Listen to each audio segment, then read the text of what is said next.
Keith. Peter, at the core of Stephen Harper's argument that the Liberals, the NDP and the Bloc Québécois will form a coalition and then try to become the government is his assertion that that's what they tried to do in 2008, so they'll try to do it again. But there's a problem with the argument. It simply isn't true. That's not what happened in 2008.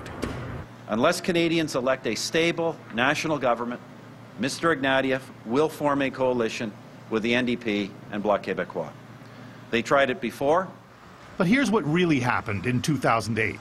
The Conservative government declared its intention to cut funding to all political parties, a move that would hurt the opposition parties most.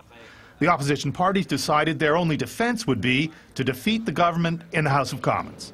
But rather than force an election, the Liberals and the NDP decided to form a coalition to replace the government. They called it a cooperative government.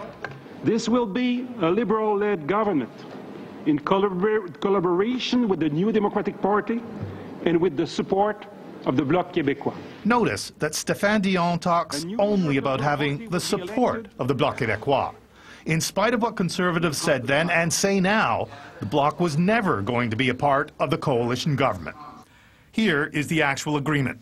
It describes what it calls the key understandings between the Liberal Party of Canada and the New Democratic Party regarding a new cooperative government.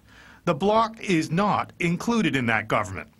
It says the cabinet will be composed of 24 ministers, 18 from the Liberal Party and 6 from the NDP. No Bloc. Here it says the two parties agree they will work together. Two parties, not three. The only mention of the Bloc Québécois in the document is here, where the Liberals and NDP promise their government will consult on a permanent basis with the Bloc. That wouldn't be necessary if the Bloc were actually a part of the government. At the bottom of the agreement, there is space for only two signatures, Stéphane Dion's and Jack Layton's. But from the outset, the Harper government has asserted that the Bloc would be part of the government. Mr. Speaker, not a single member of this House, not even a member of the Bloc, received a mandate to have a government in which the separatists would be part of the coalition. That was no accidental slip of the tongue. It was deliberate and considered. And the Prime Minister repeated it when he made this scripted address to the nation before proroguing Parliament to avoid defeat in the House. Let me be very clear. Canada's government cannot enter into a power-sharing coalition with a separatist party. But what about this? It's a powerful image. The three opposition leaders signing an agreement on the day the coalition was formed. It has often been portrayed as the coalition agreement. It isn't.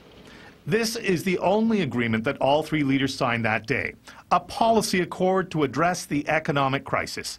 It's an outline for a stimulus package to address the recession that had suddenly seized the global economy. This accord was the basis upon which the Bloc agreed to support a Liberal NDP government. The Bloc's agreement was necessary so that the coalition could prove to the Governor-General that it had the support of a solid majority of MPs in the House of Commons. The Bloc did agree to support the coalition, but supporting the coalition is not the same as being in the coalition.